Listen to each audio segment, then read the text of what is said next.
ওরা আমাদেরকে দেশ ছাড়া করেছে, হত্যা করার চেষ্টা করেছে, ষড়যন্ত্র করেছে, ফাঁসির রাষ্ট্রে কাষ্টে ঝুলিয়েছে।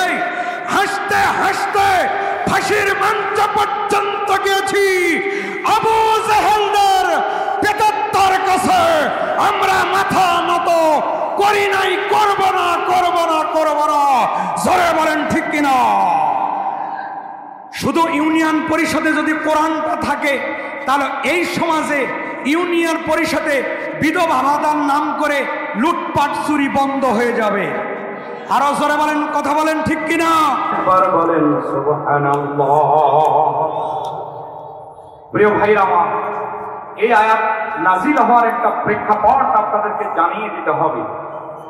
এই জমিনে আমার আপনার কলিজার টুকরা নবী মুহাম্মদুর রাসূলুল্লাহ, সকলে বলেন, নবীজির উপর কেউ যদি দরুদ পড়ে, দরুদটা পড়তে দেরি হয়, 10টি গুনাহ, সগীরা গুনাহ মাফ করতে যিনি দেরি করেন না, জোরে বলেন তো এই মহান মনিবের নাম কি?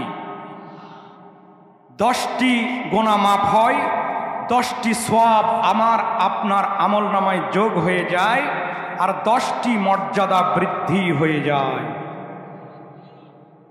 নবীজি যখন এই ধরাতে আসলেন, বিশ্ব নবী আমার দেখলেন, মুফাসসির কিরামগণ বলছেন কাবা ঘরে মহিলারা উলঙ্গভাবে তোয়াফ করত।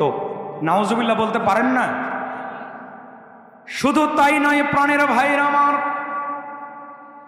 উলঙ্গ উলঙ্গ হয়ে নারীরা কাবা ঘর তোয়াফ করত। মানুষের ইজ্জত আব্রু ছিল না, নারীর কোনো ইজ্জত ছিল না। 2টা আইন ওই সমাজে পাশ ছিল।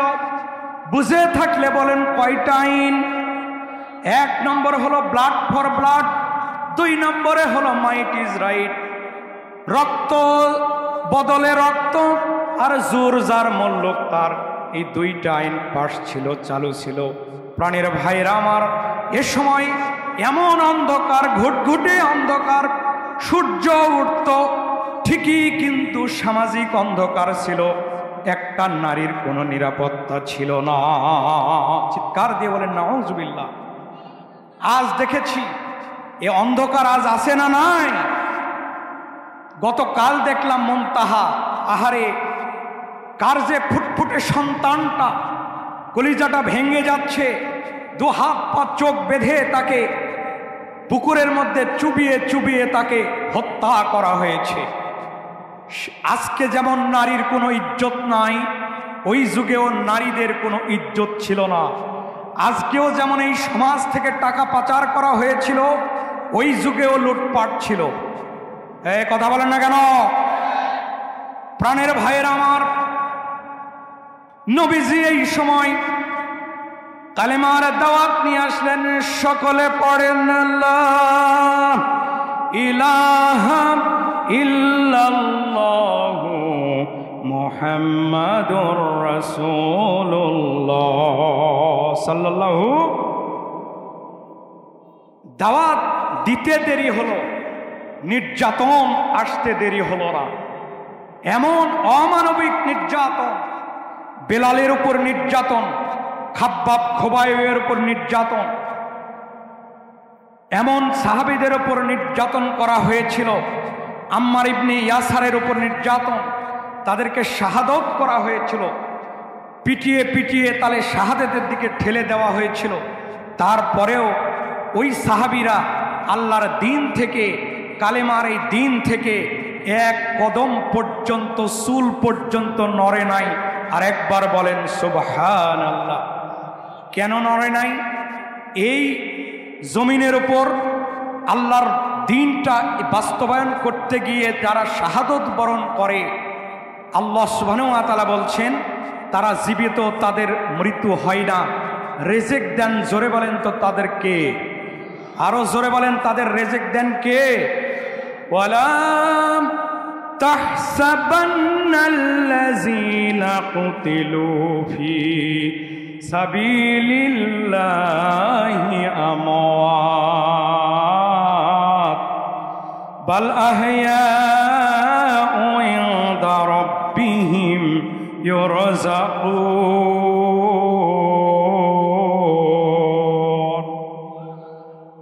আল্লাহর জমিনে আল্লাহর দিন বাস্তবায়ন করতে গিয়া যারা শাহাদত বরণ হয়, ও দুনিয়ার মানুষ, তাদেরকে তোমরা মৃত্যু বলিও না, বরং তারা হলো জীবিত। চিৎকার দিয়ে বলেন সুবহানাল্লাহ। প্রাণের ভাইরা আমার, এই দ্বীনের দাওয়াত যখন শুরু হয়ে যায়, নবীজির উপর যে নির্যাতন শুরু হলো, ঠিক এই সময় আল্লাহ সুবহানাহু ওয়া তাআলা একটার পর একটা আয়াত নাজিল করে এই সমাজ থেকে, অন্ধকারাচ্ছন্ন সমাজ থেকে আলোর দিকে নিয়ে আসার জন্য এক একটা করে আয়াত নাজিল করা শুরু করে দিলেন। আর একবার বলেন সুবহানাল্লাহ। 15 নম্বর পারা বনি ইসরাইল, আল্লাহ সুবহানাহু ওয়া তাআলা বলছেন, ওয়া নুনাজ্জিলু মিনাল কুরআনি মা হুয়া শিফাউ ওয়া রাহমাতুল লিল মুমিনিন।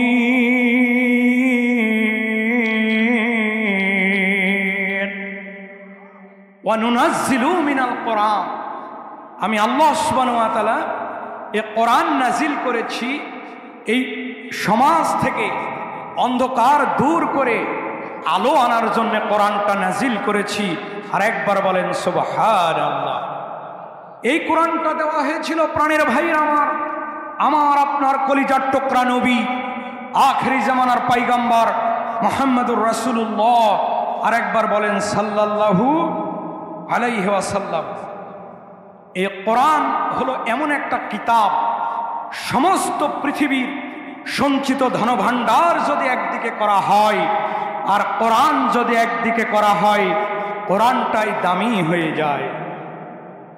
আল্লাহ সুবহানাহু ওয়া তাআলা বলছেন সূরা ইউনূস 11 নম্বর পারা 58 নম্বর আয়াত, কুল বিফাদলিল্লাহি ওয়া বিরাহমাতিহি ফাবিযালিকা ফালইফরাহু হুয়া খায়রুম মিম্মা ইয়াজমাউন।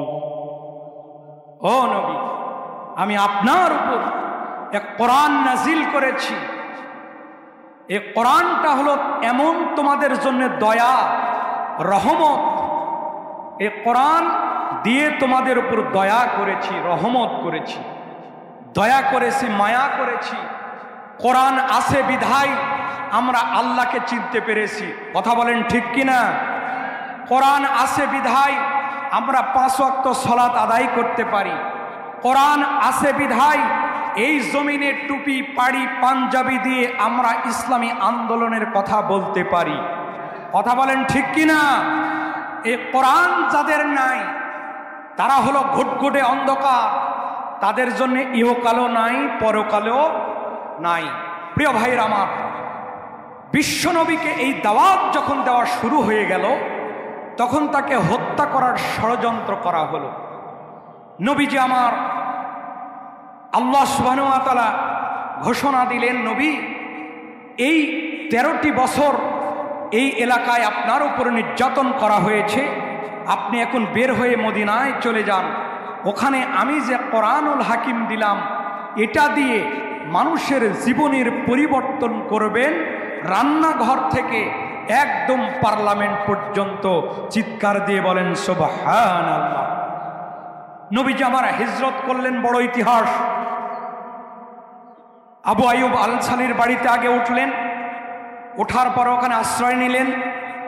এরপরে মসজিদে কুবা তৈরি করার পর পরবর্তীতে আপনার মসজিদে নববী তৈরি করার পর ওখানে যখন দেখলো দিন দিন মুসলমানের বাড়তে আসে, কারণ কোরআনের বিরুদ্ধে যতই অপপ্রচার হোক, হুজুরদের বিষয়ে যতই অপপ্রচার করুক, যতই বলুক আজহারি দেশের ওই পারে আসে আর আসতে পারবে না, যতই বলুক তারেক মনোয়ার এমক অমুক, যতই বলুক আমির হামজা হলো ওই বক্তা, যতই বলুক ওই বক্তা রফিকুল ইসলাম এইরকম বক্তা, কিন্তু বাংলাদেশে ইসলামীর এই মাহফিল কখনোই ঠেকাতে পারবে না। কথা বলেন না কেন? কথা বলেন ঠিক কিনা?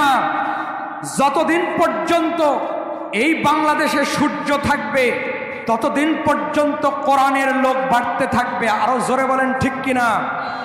কোরআনের তাফসীর চলবে সূর্য যতদিন উঠবে, ঠিক কিনা? প্রাণের ভাইয়েরা আমার, আল্লাহ সুবহানাহু ওয়া তাআলার উপর আয়াত নাজিল হয়ে গেল, ইজ তাস্তাগীসুনা রাব্বাকুম ফাস্তাজাবা লাকুম আন্নী মুমিদ্দুকুম বিআলফিম মিনাল মালাইকাতি মুরদিফিন।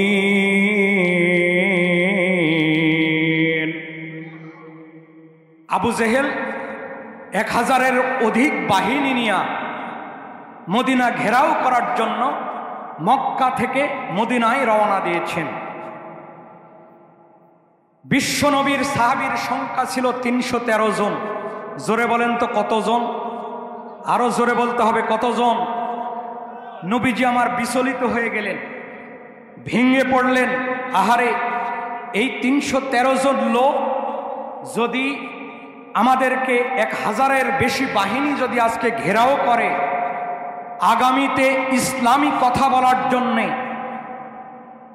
এখানে কেউ ইসলাম প্রতিষ্ঠিত করার জন্য, সুন্দরভাবে আখেরাতের কথা বলার জন্য এখানে আর কেউ থাকবে না, সকলকে তারা শহীদ করে দিবে।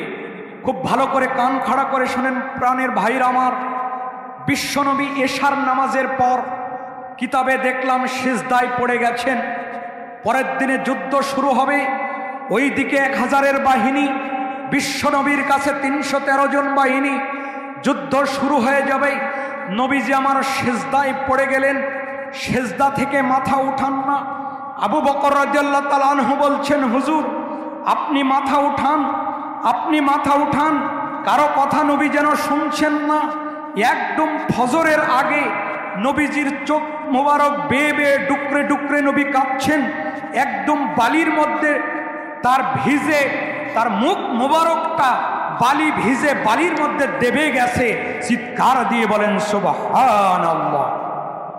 ঠিক এই সময় এই আয়াতটা নাজিল হয়ে সূরা আনফালের, আজকে আমি যে সূরাটা তেলাওয়াত করেছি আনফালের এই সূরাটা নাজিল হয়। আল্লাহ সুবহানাহু ওয়া তাআলা বলছেন, ইজ তাস্তাগীসুনা রাব্বাকুম ফাস্তাজাবা লাকুম আন্নী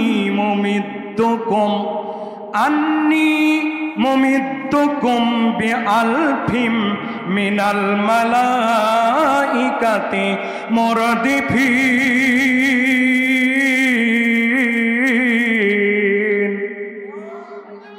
ও নবী, টেনশন করবেন না, পেরেশান হবেন না গো নবীজি।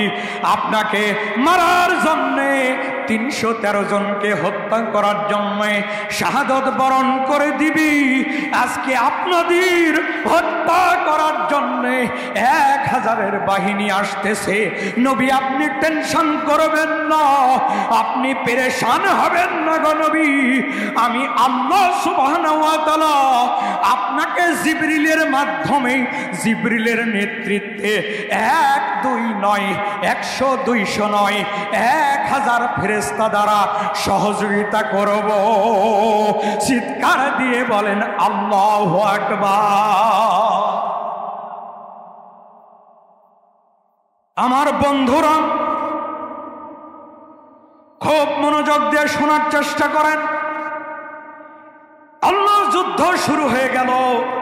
আল্লাহ সুবহানাহু ওয়া তাআলা বলেন, প্রভু, ও প্রভু, মক্কা থেকে মার খেয়ে চলে এসেছি। এ কোরআনের কথা বলতে গিয়া আমাদের জেল জরিমানায় করতে হয়েছে। ওই যে সিয়াবে আবি তালিবের আয়না ঘরে আমি নবীকে ওখানে রাখা হয়েছে। আবু জেহেল পাথর নিক্ষেপ করেছি, তখন সূরা ইয়াসিন নাজিল হয়ে যায়। ইয়াসিন ওয়াল কুরআনিল হাকীম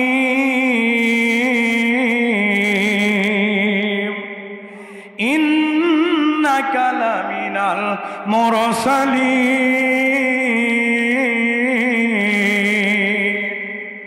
ও নবী, আপনাকে পাথর মারার জন্য হত্যা করার ষড়যন্ত্র করে হয়েছিল। আজকে এই বদর প্রান্তরে 1000 ফেরেশতা দিচ্ছি, তারপরেও আপনি কেন খুশি নয় নবী গো? আল্লাহর হাবিব চাইতে দেরি হতো, দিতে জেনে তিনি দেরি করতেন না। জোরে বলেন তো তিনি কে? আল্লাহর হাবিব হাত তুলতে দেরি হতো, দিতেও দেরি করতেন না। আল্লাহর হাবিব বললেন 1000 ফেরেশতা হলে হবে না, বরং আরশের আজিমের মালিক আরশ থেকে আজকে আমার কাছে এখানে নেমে আসতে হবে। বদর প্রান্তরে আপনি আল্লাহ স্বয়ং আপনি আমাদের বদর প্রান্তরে আসতে হবে। আল্লাহ সুবহানাহু ওয়া তাআলা বলেন, হাবিব এত বেশি আমি ভালোবাসি, দুনিয়ার কোন নবীকে আমি আপনাকে জান্নাত আর জাহান্নাম দেখাই নাই। স্বয়ং আমি আল্লাহ সুবহানাহু ওয়া তাআলা আমার কাছে ডেকে নিয়া জান্নাত এবং জাহান্নাম দেখায় আপনাকে দুনিয়ায় পাঠাইছি। আর একবার বলেন সুবহানাল্লাহ। ও নবী, আপনি আর কি চান? 1000 ফেরেশতা দিয়েছি, আপনি চাইতে দেরি, আমি আল্লাহ সুবহানাহু ওয়া তাআলা দিতে দেরি করি না। কিন্তু আপনি কি চান? প্রভু, ওরা আমাদেরকে দেশ ছাড়া করেছে, হত্যা করার চেষ্টা করেছে, ষড়যন্ত্র করেছে, ফাঁসির রাষ্ট্রে কাষ্টে ঝুলিয়েছে, হাসতে হাসতে ফাঁসির মঞ্চ পর্যন্ত গিয়েছি। আবু জেহেলদের পেতাত্তার কাছে আমরা মাথা নত করি নাই, করব না, করব না, করব না। জোরে বলেন ঠিক কিনা? প্রাণের ভাইরা আমার, আল্লাহ সুবহানাহু ওয়া তাআলার কাছে হাবিব দোয়া করলেন, প্রভু স্বয়ং আরশ ছেড়ে দিয়া আজকে আমার এই বদরের প্রান্তে আপনাকে নেমে আসতে হবে। সুবহানাল্লাহ বলতে পারেন না? প্রভু ওই আরশ থেকে আরশে থাকলে হবে না, আমি নবী 1000 ফেরেশতা দিয়া জিবরাইলের নেতৃত্বে আপনি আমাকে এখানে দিবেন। আমি এই ফেরেশতার উপর বিশ্বাসী নই, আমাকে বিজয় দেওয়ার মালিক জোরে বলেন তো কে? আরো জোরে বলেন কে? ওদের অস্ত্র থাকতে পারে, ওদের গোলাবারক থাকতে পারে, ওদের স্প্লিন্টার থাকতে পারে, ওরা আর্মি র্যাব বিডিআর ব্যবহার করে আমাদের সমন্বয়ক সহ ছাত্র ছাত্রী আপামর জনসাধারণকে তারা হত্যা করতে পারে, কিন্তু আমাদের সব চাইতে বড় অস্ত্র হলো আল্লাহর শক্তি। কথা বলতে হবে ঠিক কিনা? রাজশাহীর মুসলমান, কথা বলতে হবে ঠিক কিনা? আমাদের সব চাইতে বড় শক্তি যিনি, জোরে বলেন তো এই মহান মুনিবের নাম কি? প্রাণের ভাইরা আমার, আল্লাহ সুবহানাহু ওয়া তাআলা বললেন, হাবিব আপনি কি হলে খুশি হয়ে যাবেন? হাবিব বললেন, আল্লাহর হাবিব বললেন, আরশে আজিম থেকে স্বয়ং আজকে আমার কাছে নেমে এসে আমাদের সাথে তালে তাল মিলায়া ওই আবু জেহেলের বংশধরের বিরুদ্ধে এই ময়দানে নেমে এসে আপনাকে যুদ্ধ করতে হবে। সূরা আনফালের আয়াত নাজিল হয়ে গেল, ইজয়ুহি রব্বুকা ইলাল মালাইকাতি আন্নী মাআকুম ফাসাব্বিতুল্লাযীনা আমানু সাউলকি ফি কুলুবিল্লাযীনা কাফারুর রুবা ফাদরিবু ফাওকাল আনাক ওয়াদরিবু মিনহুম কুল্লা বানান।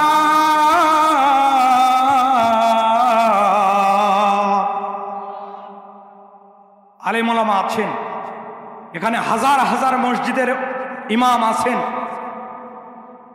ইজ ইউহি রব্বুকা ইলাল মালাইকাতি আন্নী মাআকুম, আন্নী মাআকুম এই শব্দের ব্যাখ্যায় মুফাসসিরিন কিরামগণ বলেছেন, আল্লাহ সুবহানাহু ওয়া তাআলা নবীকে বলছেন, আরশ আজকে ছেড়ে দিয়েছি, আন্নী মাকুম, আমি স্বয়ং আল্লাহ বদর প্রান্তরে আমি আপনার কাছে উপস্থিত।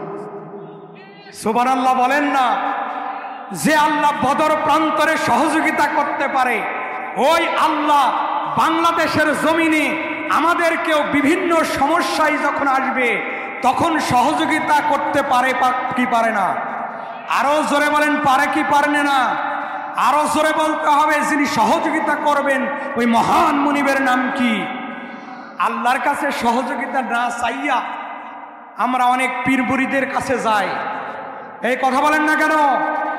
আল্লাহর বাতিলের বিরুদ্ধে যারা শক্তি মাথা উঁচু করে এই জমিনের উপর দাঁড়ায় তাদেরকে আমরা সহযোগিতাকারী মনে করি। এই কথা বলেন না কেন? কিন্তু না, ওই ষড়যন্ত্রের ডাল, ওই শক্তির জাল ভেঙে দিতে পারে একমাত্র শক্তি। জোরে বলেন তো, এই মহান মুনিবের নাম কি? কথায় কথা বেড়ে যায় প্রাণের ভাইরা আমার। আল্লাহর হাবিবের কাছে একজন সাহাবী আসলেন, এসে বললেন, হুজুর, আমি এই মাত্র কালেমা পড়ে আপনার হাতে হাত দিয়ে মুসলমান হয়ে গেছি। চিৎকার দিয়ে বলেন মারহাবা, আরো জোরে বলেন মারহাবা। মুসলমান হয়ে গেছেন, এরপরে জিহাদের ময়দানে গিয়ে শাহাদত বরণ করলেন। চিৎকার দিয়ে বলেন সুবহানাল্লাহ।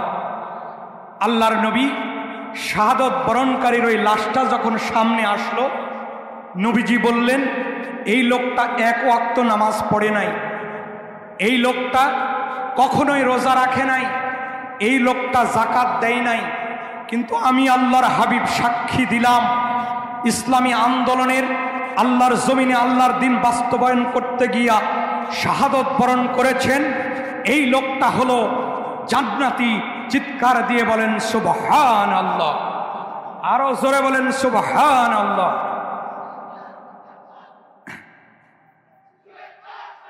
দিয়ে বলেন সুবহানাল্লাহ। কিন্তু আমরা নামাজ পড়ে পড়ে কপালে দাগ ফেলেছি, কিন্তু আমরা যখন বলি ইসলামী আন্দোলনের কাছে যেতে হবে, ওরা বলে আমরা এই ঝামেলার মধ্যে নাই। এইরকম পীর মাশায়েখ বুজুর্গ শাইখ হুজুর এই জমিনে আছে না নাই? আছে না নাই? প্রাণের ভাইরা আমার, ওমর রাদিয়াল্লাহু তাআলা আনহু এক আসামিকে গ্রেপ্তার করে এনেছেন। তার খোলাফায়ের রাশেদার সময় আল্লাহর নবীর সাহাবী ওমর রাদিয়াল্লাহু তাআলা আনহু খেতে বসেছেন। বসার পর চিন্তা করছেন, আহারে, যে আসামিটা আমি গ্রেপ্তার করে আনলাম, এই আসামির বাড়িতে তার স্ত্রী বা পরিবার না খেয়ে আছে, কি অবস্থায় আছে আমি তো জানি না। এই অবস্থায় আমি ওমর এখন ভাত খেতে পারি না। বিবিকে বললেন, স্ত্রীকে বললেন, তুমি এটা পার্সেল করে দাও, যে আসামিকে গ্রেপ্তার করে এনেছি, ওই আসামির বাড়িতে গিয়ে এই খাবারটা আমি না খেয়ে ওই আসামির স্ত্রী পরিবার সন্তানদেরকে আমি খাওয়াতে চাই। চিৎকার দিয়ে বলেন সুবহানাল্লাহ। প্রাণের ভাইয়ের আমার, এই হাজারো হাজারো জনগণকে, তাওহীদি জনতাকে একটা মেসেজ আমরা দিতে চাই। সেই মেসেজটা হলো, এই জমিনের উপর আল্লাহর দ্বীন প্রতিষ্ঠিত করার জন্য যারা জমিনে বুকের তাজা রক্ত ঢেলে দিয়েছেন, প্রাণের ভাইয়ের আমার, এই ওমর রাদিয়াল্লাহু তাআলা আনহু নিজের খাবারটা না খেয়ে আসামিদের বাড়িতে খাবারটা পাঠালেন। জোরে বলেন ঠিক কিনা? আজ আমরা বাংলাদেশে আলেম ওলামার এই কোরআন দিয়ে যারা দেশ চালাবে, আল্লাহর কসম তারা ক্ষমতায় যেতে চাই না, বরং ক্ষমতার যেগুলা চেয়ার আছে, ওসির চেয়ারে আল্লাহর কোরআনের লোক তারা বসাতে চায়। চিৎকার দিয়ে বলেন ঠিক কিনা? প্রাণের ভাইয়ের আমার, সচিব যারা আছে, পার্লামেন্টে যারা দায়িত্বশীল, আর কখনো সাদাবাজ, দুর্নীতিবাজ, লুটপাটকারী আর যারা আছে টাকা পাচারকারী আর আয়না ঘরে রেখে নির্যাতনকারী, ওই রকম লোককে বাংলাদেশের তাওহীদি জনতা আর ক্ষমতায় বসাতে চাই না। আমি প্রত্যেকটা মাহফিলে আমরা বলতে চাই, বাংলাদেশ ইসলামী ছাত্র শিবির জামাতে ইসলামী ক্ষমতায় যেতে চাই না, কিন্তু বাংলাদেশে কোরআনওয়ালা লোকদেরকে ওসির চেয়ারে বসাতে চাই। বাংলাদেশে ডিসির চেয়ারে কোরআনওয়ালা লোককে বসাতে চাই। বাংলাদেশের পার্লামেন্টে কোরআনওয়ালা লোকদেরকে ক্ষমতায় বসাতে চাই। যে ক্ষমতায় বসালে হযরতে উমর রাদিয়াল্লাহু তাআলা আনহু অসুস্থ অবস্থায় মধু খাবে, মধু যখন তাকে দেওয়া হলো, উমর রাদিয়াল্লাহু তাআলা আনহু বলেন, এই মধু আমি খাবো না, এই মধু হলো রাষ্ট্রীয় কোষাগার থেকে আনা, অর্ধেকটা পৃথিবীর মুসলমানের এই মধু, আমি ওমর খেতে পারি না। এইরকম শাসক এই জমিনে এখন দরকার আছে না নাই? যারা যারা আছেন দু হাত তুলে আল্লাহকে দেখান, আগামীতে পার্লামেন্টের যখন ডাক আসবে, কোরআনের রাজ, আল্লাহর রাজ, আল্লাহর ঘরে পার্লামেন্টে বাস্তবায়ন করার জন্য কারা কারা রাজি আছেন দু হাত তুলে আমার আল্লাহকে দেখান।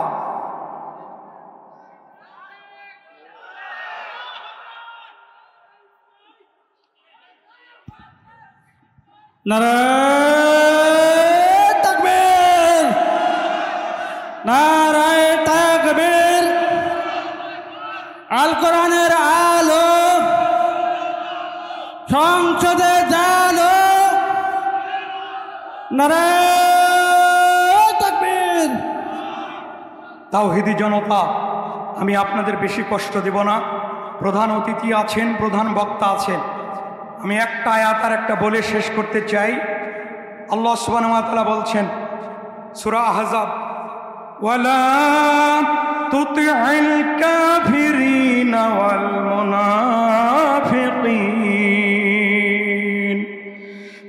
মুনাফিকিন ওয়াদa'জাহুম ওয়া তাওয়াক্কাল আলাল্লাহ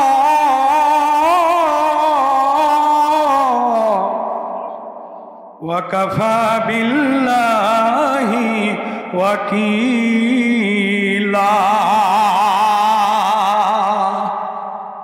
আল্লাহ সুবহানাহু ওয়া তাআলা বলছেন, ওয়ালা তুতি'ল কাফিরিনা ওয়াল মুনাফিকিনা, যারা ঘরে ঘরে চাকরি দেওয়ার নাম করে চাকরি দিতে পারে নাই, ওয়াদা করে খেলাপ করে হয়েছে, খেলাপ করেছে, কোরআনের ভাষায় তাদেরকে বলা হয় মুনাফিক। এই কথা বলেন না কেন? কোরআনের ভাষায় তাদেরকে বলা হয় মুনাফিক। আল্লাহ সুবহানাহু ওয়া তাআলা সূরা আহজাবে বলছেন, এই সমস্ত মুনাফিক, এই সমস্ত ফ্যাসিস্ট, তাদেরকে কখনোই আনুগত্য করা যাবে না। আমি আপনাদেরকে এই মাহফিল থেকে একটা মেসেজ আজকে বুঝাইতে চাই। আনুগত্য করার অর্থ হলো, বর্তমান আধুনিক মুফাসসির কিরামগণ বলেছেন, সবচাইতে গোপন জায়গায় গিয়ে যখন আপনার হাতে ব্যালট দেওয়া হবে, এই ব্যালট দিয়ে যখন আল্লাহ সুবহানাহু ওয়া তাআলাকে হাজির নাজির জানবেন, তখন মনে করবেন আমি সেজদা দিয়ে সুবহান রাব্বিয়াল আলা বলি, আল্লাহকে সুবহান বলি, পবিত্র বলি, আমি আল্লাহর কাছে সেজদা দিয়ে ওয়াদা করেছি, প্রভু আপনি পবিত্র, আপনার আইন ছাড়া এই জমিনে কোনো আইন চলতে পারে না, এই আইন দিয়েই সংসদ ভবন চলবে, এই আইন দিয়েই রাষ্ট্রীয় কোষাগার চলবে, এই আইন দিয়েই ইউনিয়ন পরিষদ চলবে, এই আইন দিয়েই বঙ্গভবন চলবে, এই আইন দিয়েই অফিস আদালত চলবে, এই আইন দিয়ে ডিসির কার্যালয় চলবে। সেজদা দিয়ে যখন সুবহান রাব্বিয়াল আযীম বলি, আলা বলি, ঠিক এই সময় বাইরে গিয়ে যখন একটা দিন, নির্বাচনের দিন, ব্যালট পেপার হাতে দেওয়া হয়, ওখানে যেন আল্লাহ সুবহানাহু ওয়া তাআলা বলেন, সারা জীবন তুমি সেজদা দিয়ে যে সুবহান বললা, এখন বলো এই কোরআন দিয়ে শান্তির পক্ষে তোমরা সিল মারবা না তোমরা আল্লাহর কোরআনের ওই সব মুনাফিকদের আনুগত্য করবা।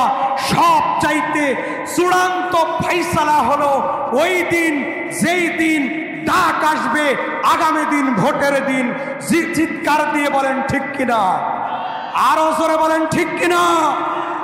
আজ বাংলার সমাজে এ কোরআনের আইন যদি প্রতিষ্ঠিত হয়, আল্লাহর কসম, শুধু ইউনিয়ন পরিষদে যদি কোরআনটা থাকে, তাহলে এই সমাজে ইউনিয়ন পরিষদে বিধবা ভাতার নাম করে লুটপাট চুরি বন্ধ হয়ে যাবে। আরো জোরে বলেন, কথা বলেন ঠিক কিনা?